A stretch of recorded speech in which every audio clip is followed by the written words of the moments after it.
Well, goddamn, we're live. About time. What time is it, y'all? 8:02. All right, we're an hour late. Yeah, our fault. You know, in true brotherly fashion, Listen, we come a little fashionably late. We just getting started. This is our first show. Oh, we didn't even say where we at. This is the Live Hip Hop Daily. New York City studios. Our first episode, the Fantasy and Color podcast. I'm Rob Ayala. I'm Kadeem Phillip. Livehiphop. To those who've been checking us out, you've been hearing just the audio. We're happy to give you guys a visual now.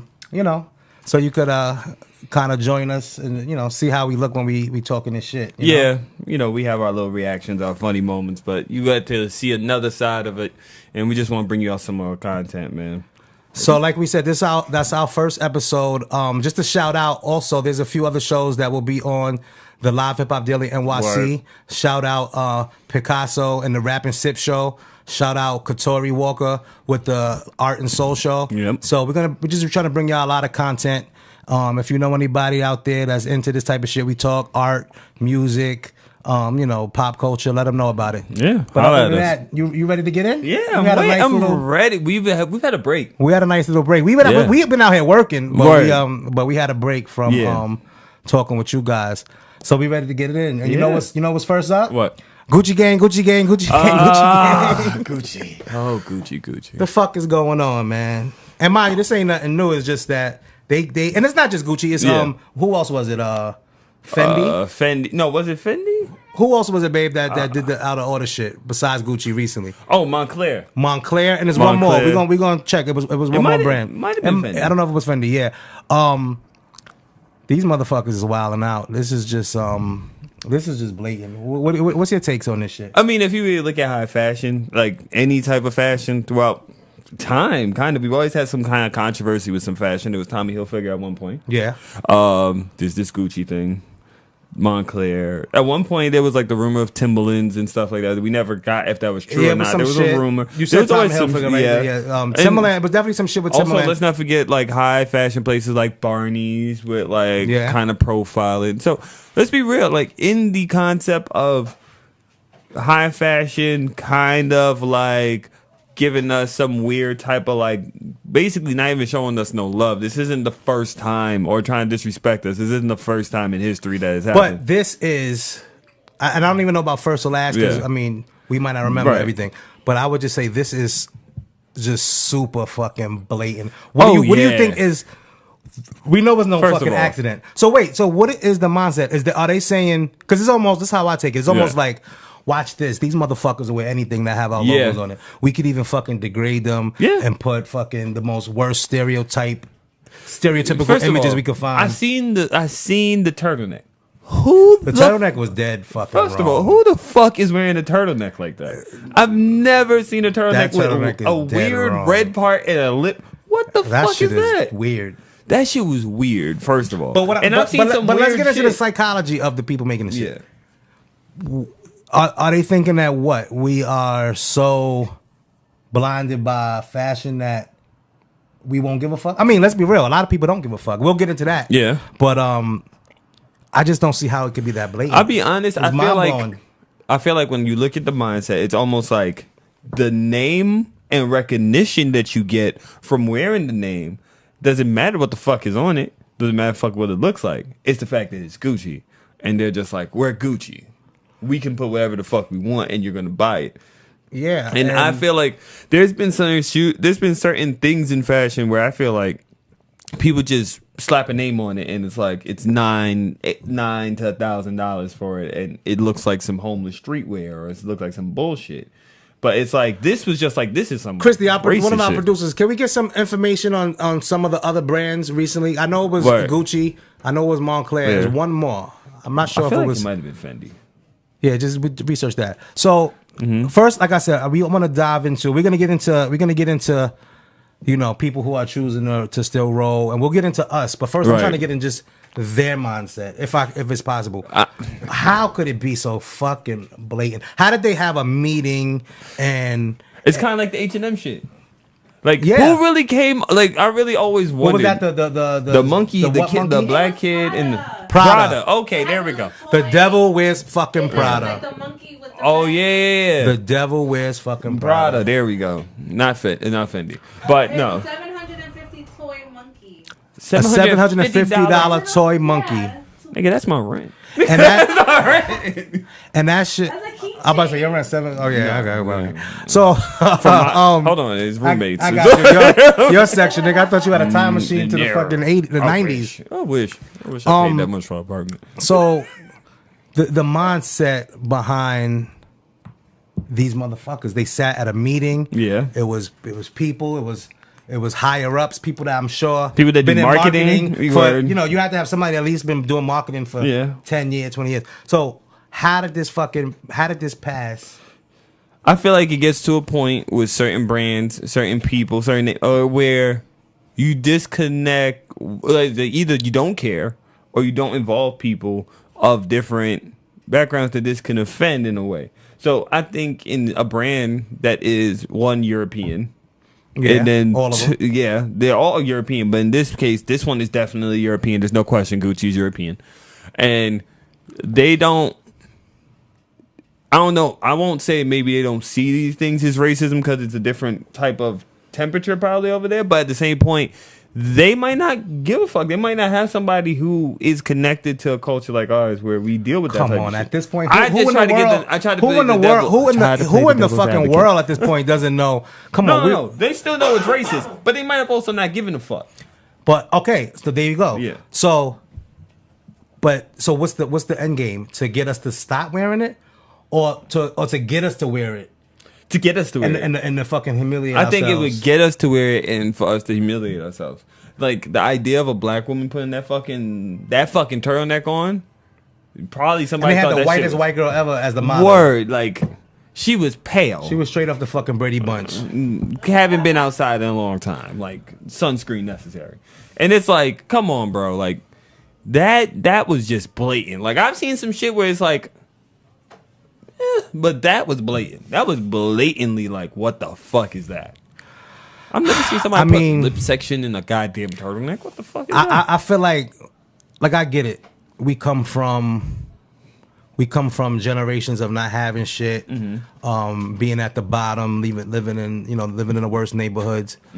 I get it, but when does it get to a point when we've got beyond that? We have people like Jay-Z that's about to touch $1 billion. If he hasn't, I don't know if he technically is. He technically is. Yeah. We have people like P. Diddy. We have the Oprahs. We have the Tyler Perrys. We have the fucking LeBron James.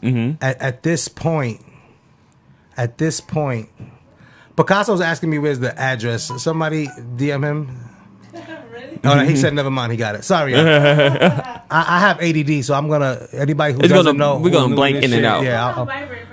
I should put it on vibrate at least. Y'all don't let her hit alerts. Disrespectful motherfucker. But anyway, what was I saying? I was saying. You said we have all these people. We have the Oprahs. Okay, so at this point, I get it. I get it in the 60s, maybe the 70s, the 80s. I get it. But now we're to a fucking point. We are in the future now, right? For pretty much. Aren't we beyond labels as a status? Here's what I would say to that, right? Are we beyond that? We are, I believe. I believe we're in a time where it is beyond that, but I also believe, in a way, there is power. There's power in numbers. Yeah. For some people to respect us, maybe the numbers aren't as high enough. Where we have to now, it has to be more growth in like building wealth with your people around you. Like Jay-Z, he has his people run different things. Like he has his friend, he has this person doing deals with Puma. He has this one person running Douce. He backs Dave Free for his, in regards to like all the things he do with tailing suits. He might do stuff with Douce. He has Rock Nation. He's putting other people in that level, but we still need more people that are in those millionaire, damn near billionaire conversations. Yeah. Where it comes into investing in regards to ourselves. And we need more of that. It's the fact of like, okay, let's be honest. The one thing I had an issue with the boycott, which is the thing where I think they look at as type of funny, is that certain people was putting like a fucking time span on it. Like, oh, we're gonna boycott it for 3 months. No, it should just be that shit canceled. It's done. It's done. But, throw that away. Not to bring up the Kanye shit, but like I always said, the whole cancel shit is almost becoming a new joke too. I'll be honest, the cancel shit is fake to me. It's always been fake. Well, for some people, some people. I don't think you just cancel people. I think you just mute them. You don't pay attention. Like when I look at R. Kelly, like sometimes we just don't talk about him. Well, I don't even know we were going to mention R. Kelly's name in this. But when I say the cancel, like the cancel mute. Okay. I didn't mean it like that. I ain't trying to we're not going to that topic. But in regards to like the canceling thing, I think the new thing should just be the fact that we need to invest. We got to keep that financial wealth kind of within ourselves and empower one another. If you look at a lot of communities, like they keep that shit a lot of in-house. A lot of that shit is in-house. Great. Thanks you. Great segue. Because that's what we really want to talk about. We brought up this topic because us as artists and creatives, yes, we're painters, but we're not just painting like shit like this. We design our own shit. Not only us, but we know so many independent designers, people doing dope jackets, hoodies, this hat. This is by Pop All Culture. You know what I'm saying? Yep. Right now, like, I'm sorry, and maybe not for everybody, because some people just fucking ignorant and they don't give a fuck. Yeah. But for the people who do know better, it's really time for us to really start fucking supporting our fucking own. Like, we gotta start supporting Black and Brown. That's enough dope shit. We can't just keep give them our fucking money like that when we can give that shit to ourselves. Exactly. Like, let's be real here. Like, you know enough dope people that you can get fly off of independent designers. Hell yeah. And also, even as artists, when it comes down to it, that's where the next game is. You do have to create the merch. Like, the thing is, there's a lot of black people who there's some black people that are prominently right now doing creative shit with their own label, like Virgil, who does Off-White, who does his own shit with Nike, or Jerry Lorenzo, who does fucking Farragon and got his own sneakers. But at the same point, for us, we gotta create. You as artists, we gotta start creating our own lane. We gotta start. Whether you getting like a $20 hoodie or some shit and you decking it the fuck out. But I think we actually have, if you look around, I think we have created it. I think we have to start supporting it. Yes, it has to be heavy. It's created support. already. It's mad people out there doing jewelry, doing shit. At this point, I mean, doing candles, doing but what else? All the type of dope. Babe, help me out. What else type of dope shit that just independent people do that provide like services? And as we go on the show, we're gonna shout out these people. There's a lot. Anybody off top, you can help me because we wanna. You said Pop or Culture. Pop or Culture. Obnoxious Brand out of Harlem, my boys. Word. Shop. What is it? Koozie and them. Shop NX. Oh, NXN. Shop NXN. So it's a lot of people. These are just a few off top. But I mean, and the jewelry man. But here's another thing too. But like you said, we'll go in the fucking Gucci, and you paying whatever that shit costs, or even maybe not even as high end as Gucci, whatever the fuck it is. You go in there, Ralph Lauren, whatever the fuck it is. You go in Ralph Lauren, you're not getting a deal. You know, you spending $100 minimum on that shirt, and you don't even fucking question it. And you don't even fucking question it. You know what I'm saying? Because in your mind, and don't get it twisted. I love Ralph Lauren. I'm a polo head. Don't get it twisted. But in our minds, that's so branded that that's what that is, and you don't even question it. But yet. Yeah, independent people. Yeah, you'll be trying to get deals, and you can't negotiate somebody who's doing their own shit. First of all, let's get that straight. I hate that you're not negotiating with nobody else. If you were willing to buy $1,000 Gucci jacket, don't you try to talk me out of $120 jacket that I painted by hand. Don't. Or matter of fact, commission somebody. Commissioning people to go do a jacket. Give you that's great. That's furthering advertisement. That's driving money into people's pockets. That's helping further the cause along. I think a lot of people kind of sometimes don't pay attention to it. Oh, I got one artist who does his own customized shoes and jackets. On shoes, because that's the only thing. Too. It's hard to make that switch to shoes. But shoes is a different game. Shoes is a different financial. But he customized shoes. Okay. Homie, Jiggle What Jiggle Who on Instagram. He customizes shoes, and it's like it's hard to. It's like we got to build up something where it's like now we invest in ourselves. We financially doing a lot of things to like further artists living off of what we do. Yeah. Because the thing is, a lot of people try to negotiate us. Like, you're not going to H&M and ask them, yo, why is this graphic T-shirt $30? You're not even questioning it. You're not questioning it. You're going to go in, you're going to buy it. And sometimes I feel that's also programming. Like, they try to program us into like, oh, this is in a store. It's this price point. It's cool to buy it. But when you see it as somebody created it by hand, you got to kind of question it. Mm-hmm. It's like, I actually took me more time to create this shirt for $34 than it did take if you go to H&M and they do it. They mass produce it. Exactly. I'm doing this by hand, possibly, like hand pressing this, like hand sewing shit, so hand painting shit. Exactly. You know what I mean? So, I mean, we got to do it. We have to do. I mean, it sounds good to say it, but we actually have to start doing. Fantasy and Color. I'm gonna announce it on here. We haven't put it out there, but you know, sometime we don't have an exact date, but we're definitely doing like an art market support, buy black and brown. Right. You know, when the weather gets nice, we want to do it outside. Just, you know, just a spot, a one-stop shop. You could come and support a bunch of black and brown vendors. And not to make it just about a black and brown thing, but that's just the shit we on. So it is what it is. But you know what I mean? So at the end of the day, that's what we got to do. So, I mean, you know, we are talking it, but we also plan on definitely showing some action. And whenever I see artists, also, if you see artists doing little things like pins and stickers, that $1, that $5, that shit can help. That shit helps a lot of artists. Have you seen them doing prints? Buy a print, like a $10 print. You never know what that print might come out to worth later. Look at a person like Banksy. Banksy was selling his prints for like $15. Now a print's like $10,000. You don't know what the investment is that you're doing, but you're helping the artist out and you're furthering some shit along. And yeah, man, definitely. Also, shout out to Mr. Two Goobs. He's hitting me up. He's watching us right now. Oh yeah, the homie Mr. Two Goobs. What's good? Yeah. Also, I have merch that'll be coming out probably in the spring. Oh shit, nigga. I'm dropping. Yes. Promote. Yes, we're talking merch and talking merch. Yeah. Talking merch. Link in the bio. Of course. Link in the bio. So before we get off this topic, and damn, another thing is too, you know, I fuck with Kodak, but I didn't see all his everything he said, so I can't comment so much. But what I do want to speak on, why I'm familiar. What do you take on the whole fucking Floyd Mayweather shit, man? So I have avidly never fucked with Floyd Mayweather. Floyd Mayweather's a coon. Looking into the camera. Floyd Mayweather's a fucking coon. The thing is, Floyd, if you look at Floyd has always said some shit that was counterculture. Yeah. But the boxing covered it. Because he'll say some shit that was just like, oh, why should I donate to this? What did it do for me? And then he goes out there and he fights with someone and hits him like 5 times in 12 rounds. And we're like, damn, he's so great. So we lose attention.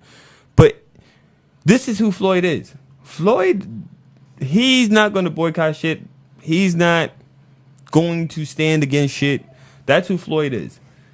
I've learned to expect if somebody asks Floyd something, he's not going to be for people like me. He's not going to be for people of his culture, really. But my thing with Floyd is he's a fucking idiot. He's a coon. Idiot. I'm sorry. I mean, it's beyond idiot. There's a bunch of fucking idiots. There's a million idiots. He's a fucking coon, man. He's not at the point, man. It's like you don't even box him all. Get him the fuck out of here. I don't even care why we ask him what he doing. Get him out of here. At this point, he cares about his money. And I seen his response to T.I. and 50 that was really long. Whoever he had write that for him, because I know he didn't. Oh yeah, the motherfucker can't read. Yeah, we know he ain't write that. Come on now, come on. And we're not shitting on people out here that might have issues with reading, but fuck that nigga. We don't like him. So if you got $1 billion, you should have got hooked on phonics a long time ago. We need to knock off the bullshit, man. Like at the end of the day, Floyd Mayweather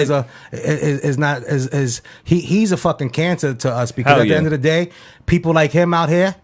That's what Gucci and the motherfuckers want to see. Yeah. The people that still going he's like, I'm going into Gucci. He's like, oh, I live for me. Okay, cool. But if some shit happened to you, don't ask for people to be there to stand for you. Well, now what happens if you see Floyd Mayweather? You scared? No, I don't give a fuck what he bothering me for. I'll poke that nigga. First of all, Floyd Mayweather not looking for me. He got billions of dollars of reasons not to look for me. He don't care about me. It's funny you should say that because next, coming up, Floyd. Nah, we just. At the end of the day, man, I don't throw that word around just loosely. It's nothing else you could call it. Watching that shit is just disgusting. You seeing everybody. Shout out to T.I. Shout out to, if you're not familiar with, even Mike Son. Yeah, he's a rapper and an activist out of the Bronx. You see all these people just doing the right thing as far as standing up, and then he just cavalierly. Also, another person that was talking about it, Steven, I don't remember if you know him, Steven Jackson from the NBA. He used to play like... He used to play the Spurs. Yes, he was playing the Spurs. He's a commentator. He does commentary. Yeah, definitely. He's been very honest about this advocacy. And he's actually been someone who supported a black fashion person who does shoes, does jackets and everything. So check him out. He's always been really on that tip. So I support those people who've been talking about those brands, supporting brands. But when you look at Floyd, right? Look at someone like Floyd who has a lot of financial resources to do things. And we don't see him really, we don't ever really hear stuff about things about helping out. Like if that's exactly why I'll call him a coon. You don't do fucking shit. And listen, if I'm wrong, prove me wrong. But like you said, you can send me the facts. We don't see. And at the end of the day, fuck it, you got so much money. It's not fuck what you just gave money to. Yeah, it's what you represent. You just saying that is so damaging. Yeah, you saying that. Fuck that. I'm not a. What do you mean you're not a follower? It's not about. You are a follower. You following what these motherfuckers want you to do. That's true. Let's be real. And his response is really just a reply or just a reaction to the backlash. Like that's not what you actually felt. What you said was what you felt because you honestly didn't have time to go like, oh shit, people are mad at me. So that's what you really felt. And then T.I. dropped the diss, right? Did you hear it? I heard a little bit of it. I didn't listen to it too much because my whole thing is anything with Floyd. I just don't give a fuck. I mean, we don't want to talk too much about Floyd. I'm just, at the end of the day, we just, he just doesn't do anything productive for us at this point. You're not boxing anymore, so you're not entertaining us. Not important. I don't give a fuck about your gaudy, and you can't even fucking dress. Let's keep it a buck, though. Listen, knowing how to dress is not going into Gucci. Knowing how to dress is putting shit together and just and having style. Style is different. Having a personal style. If you need to buy luxury brands and high priced brands just to feel like you're fly, you're really not. You're not. People follow these celebrities and they want to dress like the celebrity, so that's what people following. Like, oh, he's wearing this shirt, I'm gonna wear that shirt too. Like, I mean, yeah, at one point, but then when do you grow into yourself? You need people to speak up now and to say, look, you shouldn't do that. Yeah, that's true. Have your own style. That's true. That's true. Now look at what he's doing. Yeah. Guys, I don't know if we mentioned, but I just want to take a quick second to realize like you said, we live from Harlem. We are members of the Harlem Collective, so shout out to the Harlem Collective. Shout out. That's where we actually are right now. Fantasy and Colors headquarters / LivehiphopDaily NYC location. Man, fuck Gucci and fuck. I'm tired of talking about it. Yeah, on to the pretty next much. thing? Yeah, what's up? All right, Dame Dash, man. Ugh. Okay. Now let me. I'm from Harlem, so I want to start. You go ahead. I want to. Yeah. Because I have a different. So here's how I feel. Real quick, and I'm gonna let you weigh in. Yeah. Overall, right. I feel like Dame Dash has a lot of jewels and a lot. You know, he's the type of person you don't have to take every single thing he says. Yes. But if you listen, you know, maybe sometimes his approach is always not the right way. But I just feel like a lot of things he has given to the game and a lot of jewels he has done has been very productive. But here's the thing. I would say the message can be all. But wait 1 second though, because I'm going back first. Yeah. Fuck this message. Yeah. I'm talking about just in general as far as Dame Dash as a person. I think he is a very valuable member. I don't even want to say elder like that, but just, you know, he's been in the shit 20 years. A lot of things about being independent, being on your own boss. I mean, I know some people took certain things a certain way. Yeah. But like I said, his delivery is harsh, but I get a lot of what he was saying, and you know, there's a lot of things. Even investing in women, I feel like it was a big point that he made because a lot of dudes hate. So I just want to preference that before we even get into this. The culture vulture shit, which we as artists we also experience a lot, of course, within our community that we speak on. And just to preface that real quick, when we say culture vulture, we're not always talking about a race thing. We're not always saying a white person's culture vulture. You can be black, you can be Latino, you can be like, and be a culture be a culture vulture to any particular culture. So now this is what I mean by the Dame Dash, bringing it to what we're talking about now with the culture vulture situation and the apology. Everybody knows what happened so far, right? So here's the thing, and then I'll let you weigh in.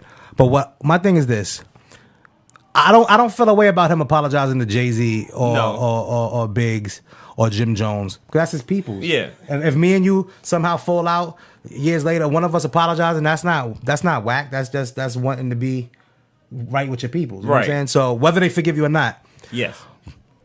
But the Lior thing, man, is just like you invested too much time and energy, and you got people to kind of like, I'm not saying just believe you, but you got people to buy in to what you were saying. Yeah. And then, you know, you're familiar with his partner, Kiata? Yes. I don't know if I'm saying that name wrong, but you got everybody knows who I'm speaking of. His partner, who wrote the book. Not partner, but yeah, we're partners in the book. Yeah, he actually wrote the book. He was a co-writer. All the credibility gets fucked up now. Right. So my thing is this: him apologizing it's just weird. I don't get it. It was weird. And my biggest thing with it is just that it just fucks with all. It fucks you either lying from the beginning, right, or you weren't lying. You were telling the truth, but now for whatever reason you're just throwing in the towel, kind of in a sense. I'm gonna give it to you now, but I will also say, to be objective, I want to see what's gonna come next. Right. If that was a ploy, but other than that, from what I see, it's just disappointing because it contradicts. What I'm gonna say is, and to play off the last part you said, what comes from this really says what this is. Really, to be 100% honest, what comes from the apology to Lior really, after. Yeah, what's the next thing that happens? It really shows what this is, because like I've always been a Rockefeller fan. I've always been into that independency, owning your own thing. Like Dame Dash was someone I knew growing up because I understood that you didn't really know how much business Jay-Z was involved with. Mm-hmm. But as a kid, I always like wanted to be my own boss. And I've seen Dame, and I've always seen the videos of like Dame at Def Jam yelling or something like that. Yeah. And I respect that because he stood on his own merit, everything that he felt, and he stood for it. Now, with the Jay-Z apology, okay, I thought they made up a long time ago. I didn't know there was still a problem. Well, I thought they'd been. They made up, but they ain't cool. Well, whatever. But remember, the brunch was another fact that people are talking about. That he did this right the day after the brunch. He probably feels some way because he feels left out. But the one thing I've always had an issue, the only thing I've ever had an issue with Dame is a big mouth. He's a big mouth person. He doesn't seem like he really can keep. You know, he's a fellow Taurus like us, right? Yeah, which is why I say I can understand why he's not invited around these things. I can understand because he seems like he's more out there. Like he's just more like there's no pause, no stop, no slow mo. He's just 100 miles running. So I don't know what his relationship is with everybody. But in regards to it, him apologizing to Jim Jones, fine. I don't really know what their issue is. I haven't really paid attention to the Jim Jones Dame problem. Him with Biggs and Jay-Z, I can understand that. The Lior Cohen one throws me off the most because you've been avidly against Lior Cohen for more than just like a year or two. This is like long running. This is like pretty much since the breakup. Since the breakup of Rockefeller. You blamed him for the breakup of Rockefeller, basically. Mm-hmm. You said that he got in between. So now it makes it, one, was your anger more out of spite of what Rockefeller became to become Rock Nation and everything of that nature, and kind of like you see what that has, bloomed into? Was that really what your anger was about? Kind of more like a jealousy, kind of like I should be involved in that? Or was yours really that, he's not fair to artists? With like the 360 deal, like what is it? Because now your message is diluted. I believed it. I felt like, because Lior Cohen is the creator of the 360 deal. Yeah. So that is something that is vulturing and taking a lot away from artists. But for you to be the biggest person that was rallying against that, biggest, loudest person in the room, and now you're apologizing, you're kind of defeating the argument against that. Yeah. Like, you're hurting the cause. So what do you think he's gonna? Like you said, we have to see. But do you think this is going to? Well, he has a network that he's working on. Right. So I don't know. Like, this is speculation. Like, people are saying like he's trying to make shit right. So I don't know. He doesn't. I don't know if it's a. I wonder if he's trolling. But what do you mean? What do you mean by trolling? I mean, trolling. Like, I know what trolling is, but how would this be trolling? I feel like by him apologizing. His work. Yeah, pretty much him going against what he's always said. That's more than trolling because you're damaging shit. Yeah, but we've seen people do that. We've seen people go against what they do. young, like people like Tekashi and those kind of motherfuckers. Well, we see what that got him. But like not, I feel like Dame trolling. I don't know. That's hard for me to. I'm not saying you're wrong. I'm just saying that's hard for me to accept. He would do this as a troll. Yeah, I can understand what you mean, but there's something. Maybe there's something. If he's doing it out of trolling, it is sad. But people sometimes do things out of trolling because they see the traction to gain. So maybe he's doing this to gain traction to be like, no, fuck you. I don't know. I don't know how Dame. I don't know how Dame in today's climate is really working. You know, like it's weird for him to apologize after he did that Nick Cannon joint. Cannon class, and he was dropping a lot of jewels about independency and standing on what you believe and your morals, and then you go and apologize to Leo Cohen. And then how about the video? Like that shit was weird as fuck. The setup for all that shit is weird. Who are those white people behind them? I don't know. It kind of. That's why I say it looked like a troll.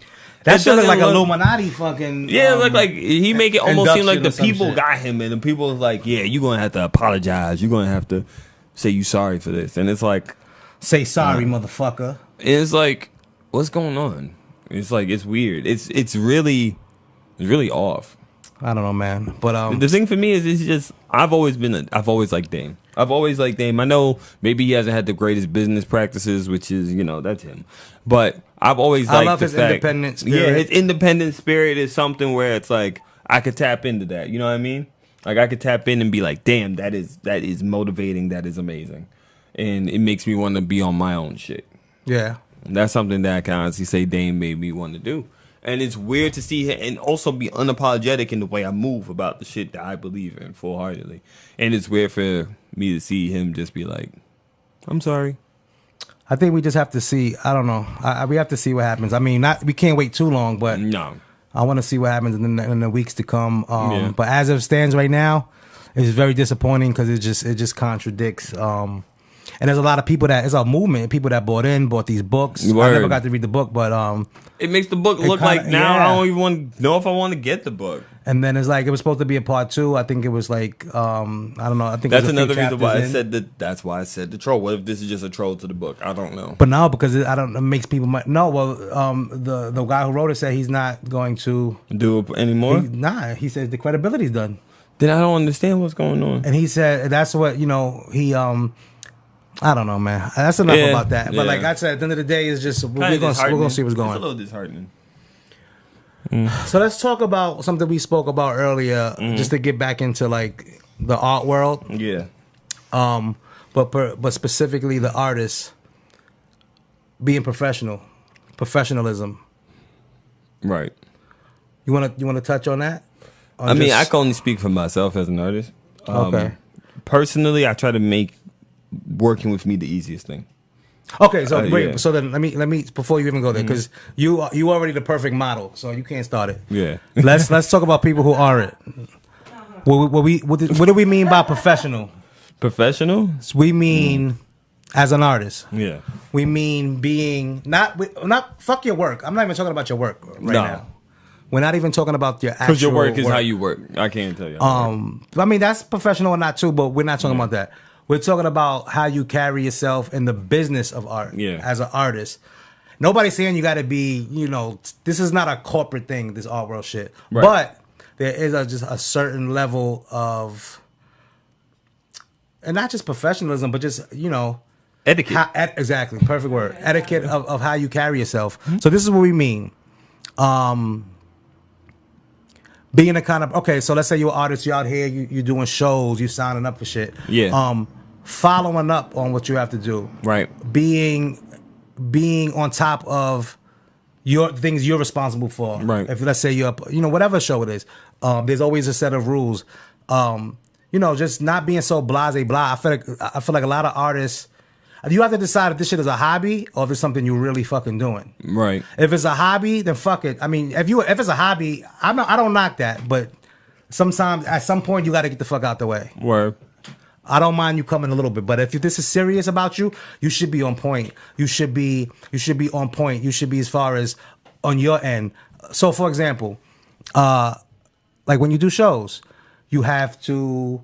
They give you guidelines, directions, things you do. Maybe what size you can bring, how many pieces you can bring. Yeah.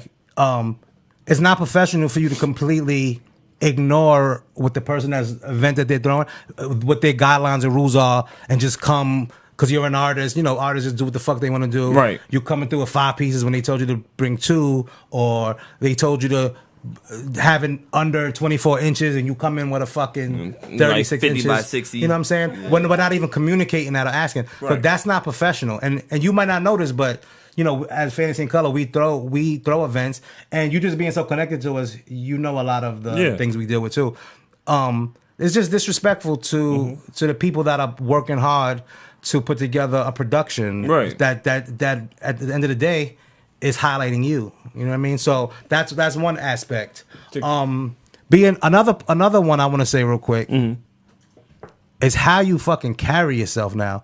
When you decide I'm an artist now you have an Instagram, there's certain things that you kind of got to give away, like all the extra personal shit in your life, and just, you know, if you could be ratchet, don't get it twisted, but now you kind of can't be fully ratchet on your Instagram when you're trying to promote people to buy your art and look at you as a serious artist. Now, the kind of funny play off of what you said. I'm gonna go back before I get to the first part you just said. Okay. Now, when it comes down to the shows and kind of like even show etiquette. And it's even though I've done shows with the show etiquette, but so even if with you remember, shows, say it. I've done shows with you guys, but I've done a great amount. I don't think there's a show in New York I haven't done. Okay. Like I've done a lot of shows. So any type of show that's been set up, I've done. Okay. The thing to me is, and I remember I did a show before called The Little Things USA where they did like a live stream while I was painting and they interviewed me. Okay. And I remember I finished it, and I remember the lady told me, "You're by far the easiest person I've ever had to work with." And I said, "Why?" She was like, "You communicated, you talked to me. If there was an issue with anything, I told you what size to bring. You communicated. Hey, is this too much? Is this too little? Is this sometimes communication?" And I realized a lot of people, even though they're texting, they're on their phones, they're doing a lot of things. People still can't communicate. No, people don't know how to communicate, and the issue is you have to know how to communicate and convey things clearly. And you got to realize that these people aren't just dealing with you. Some shows, you might have 20 artists, you might have 60, you might fuck around and have 100. I can't just give you star treatment. I can't just give you personalized treatment. And I realized that because I set up a show once, probably before I met you. Mm-hmm. And I worked with a few artists, and designating space to people, height, and restriction, you realize, damn, this is fucking a lot. Yeah. And it's not easy. And then, like, I've never really set up a show like that again because I was just like, I just rather do my own shit. Exactly. Because for me, it'd be easier. But when you working with people who deal with, God knows, more shit than you may even know, you have to understand, like, you're not the superstar. You gotta understand, like, sometimes it's okay to not be number one. Like, superstar you gotta work. This is a team effort. Mm-hmm. If you're doing a group show, it's a team effort. Yeah. Everybody got to pull in together. Now, when it comes down to how you carry yourself, I'm very active on my Instagram. Yeah. I go on my rants. I do everything. I do funny shit. Last night I was singing Jungle by fucking Drake, lip singing it. Okay. Just having fun. But at the same point, I believe people try to oversell. People oversell themselves. Like, as artists, I always say you're a business. You got to sell yourself. You market yourself. I believe people oversell. They overly extend what they go through. They overly share. Like, personal shit. Yeah. They share the shit that make you want to buy them, but they oversell. So here's the ill shit about that. You're right, but that's actually underselling. You know why? Because they don't show their fucking art. You go to their Instagram. Yes. Okay, I'll give you that. You go to their Instagram, it's no art. No, this is what I mean. They oversell the person, undersell the work. The product, yeah. So it's like... And wait, stop there. But if you're an artist, and I go to your page, I better see nothing but creative fucking shit on there. Shows, sketches, sketches, other shit. Because every creative could do other creative... most creative people can do multiple creative things. Funny enough, this goes back to Dame Dash. Funny enough, like, one thing I took from him was about some people, when they don't think their product is good, they have to give you a gimmick. Yeah. So some people really gimmick themselves because the product isn't that fucking good. Yeah. So we're talking about professionalism, y'all. Yeah. So that's what we mean. It's just that's not professional if you consider you're calling yourself an artist when you're taking it serious. Because we take it serious. Like that. This is what the fuck we do. We're professional fucking artists. So if you calling yourself that, great. But then you carry yourself as such. It's not professional for me to go to your Instagram and see a million other things besides art. Because then what are you doing here? You signing up for what? We don't give a shit about your personal life and having a billion selfies. That's not professional as an artist. And anybody who's doing that, we're not trying to we might sound aggressive. We're not trying to knock you because maybe you don't know better. Understand? We're not knocking you. We're not saying don't have a bunch of selfies. We're not saying don't do that. I'm saying don't have a bunch of selfies. Okay, he on his own. You shouldn't. I mean, what I'm saying is this. More than art? What I'm saying is this. Yeah. Oh, great. Another thing, but we're not gonna give it too much game here because we're gonna definitely do a workshop with this too. But that's another topic about 2 pages. But I'm not talking about just being professional. Just carrying yourself in a manner that shows you in a light that's not. Trust me, I got a dark fucking mind. I got a crazy mouth. I can't let the world know 100% the shit I'm on. You gotta filter shit. It's professional. Shit, you ain't the only one. Anything else that's unprofessional that we see out here? What? I'm a type of person. What do you mean by that? What are you about to say? Sorry, the way people respond as far as like if there's something they don't like about. Oh, great. So okay, great. So let's like you said, if you're communicating with. Thank you so let's say people hit you up for things. You put yourself out there, so pitch you up different shows, whatever the fuck it is. We all get DMs. Even if you don't want to mess with things, how you communicate with people is very important. Sometimes, like for us, for example, just to throw it out there, who doesn't know, Fantasy in Color been doing this since 2014. We've done over 70 shows. When it comes to this art show shit, I mean, we do this on some humble shit and all that, but it's been 4 or 5 years. It's fuck being humble. It is what it is. We do this. We've done it all. So at the end of the day, and we're humble. At the end of the day, we work with you. We don't have fucking Hollywood attitudes. So if you're coming, so there's people who put like that. They're not like familiar with us per se. So they'll just have like these fucked up, just Hollywood vibe and like you said, thinking you're the star. When like you said, nobody's a star here. It's all about all of us. Yeah, that's not professional. And then you don't know who the fuck is who, and you're giving people attitudes and just this smug aura, and these could be people that are giving you opportunities. You never know who the fuck it is that could be giving you opportunities. A funny one. I did a show one time, and I seen somebody that was acting very Hollywood. I ain't really, when I do a show, I meet everybody. I go out the way. I meet artists that I ain't never seen before. Any artist that knows me, they know I come up to them, hey, what's good? Where you work at? But I seen one person, they was acting very snarky, very whatever. They act snarky to someone, and that person was related to someone that was a celebrity that came to buy art later that night. They was looking at that person. They was like, that person's rude. Wow. You lost the sale. Wow. You don't know who's who. You gotta realize you don't know who's who. You can mess it up just by having your work could be great, but if you have a nasty, you can just mess it up. And also, you don't know who comes back to look at your work. You gotta treat everybody that you talk to. Not every place is set up where who does everything. You don't. So you sometimes have to treat people like, I don't know who you are. Or you might be interested. Just be an artist, but they might not know how close you're cool with the people that run the fucking event. So you might be, And it's just like, you don't know. And next thing you know, you might have lost a sale. You might have lost a chance to show more work. You might have done something where it's like you did that to yourself. And I think also a lot of stuff, people got to learn to be accountable. Like, you got to learn to see like, oh yeah, I did that. I fucked up that. Like, some people scared to fucking do that. And that's weird. That goes with professionalism, being accountable and being responsible. I don't know. I just feel like so now get into your spiel as you being an artist. How you maneuver. Me being an artist, I try to make it as easy as possible. Like, I keep an open line of contact with the person that's curating or setting up the show.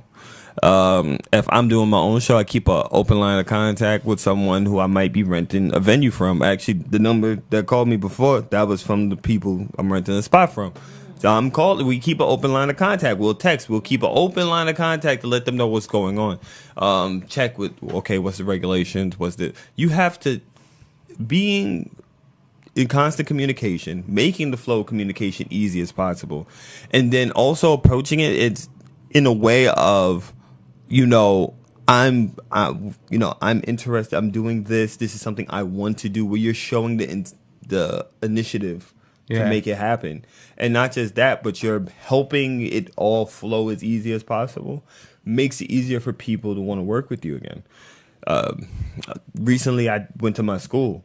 Yeah. And when I went to my alma mater, they had brought me back to my campus. Shout out to SUNY Cobleskill, upstate New York, Cobleskill, New York. Little small town. In wintertime, it's cold as fuck. So they brought me back for Martin Luther King Day as to do a workshop with the students. And the workshop was really about talking about being an artist, being an entrepreneur, and chasing your dreams.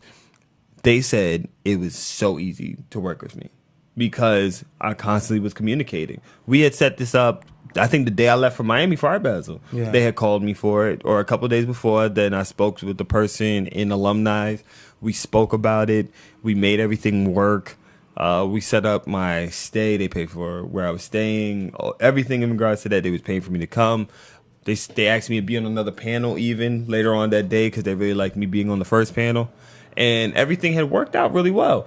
And then, even though afterwards there was a little glitch, they set me up to be paid. Maybe my check didn't come on time. But guess what? I didn't give them a hard time. Yeah. I still made it easy. So now they even they want me to do a show there in the springtime or in the fall time now, to do like a full you said, show. So how long did the check come? How long did it take? It probably took almost 3 weeks. And how and you thought at first it was going to be how quick? They said they would cut it the next day. So now imagine, like, we it'd be rough out here. We know motherfuckers need that money. You rely on it. Now imagine if he would have lost his composure, lost his cool, and got on some ignorant shit.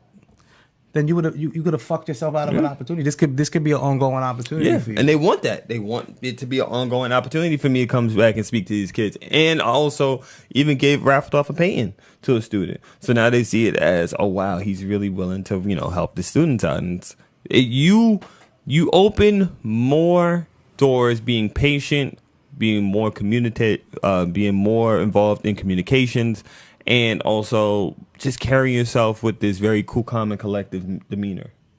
Like, you open more doors like that, especially in this business world. Like this, when you're an artist, and Swiss Beats said this, and I heard him say this when I saw him in Miami. If you're an artist, you're in the art business. Yeah. You're a business person. You're a business person. You got to carry yourself like a CEO. You have to think almost in the same length of how would Jay-Z react in this situation? Is he going to lose his calm, or he going to play very business relaxed? Yeah. And you have to carry yourself like that. I mean, and I guess for some, it comes easier than others. So it's just, I mean, it might not come easy to you, but it's just, you gotta represent yourself. And sometimes you only get one time to make that first impression. You come through just because you don't know who's who. You treat people like shit. Then you find out who's who. Then you want to fix your attitude. It's like, we turned off from you now. First time you shake somebody's hand, they should get an impression. Yeah. Another part of being a professional as far as this art shit is like, just now, not talking about your actual what you create, but how you present it. Mm-hmm.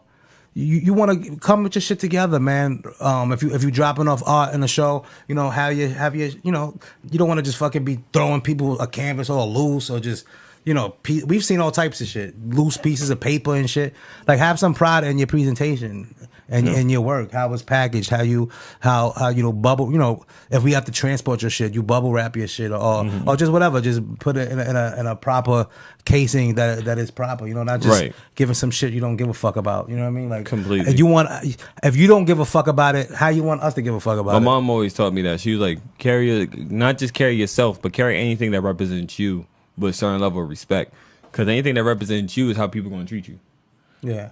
So even if it's like a painting or anything, make sure it's treated like gold, so people could treat you like gold. Mm-hmm. And that's how my mom always taught me. That's how I always carried myself, because she had her own business.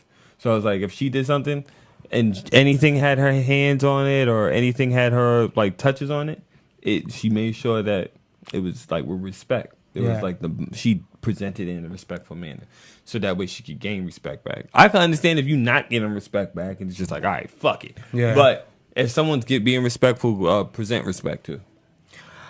Today we started a little bit late today, and we actually have another show coming back of us. So we're gonna end a little early today.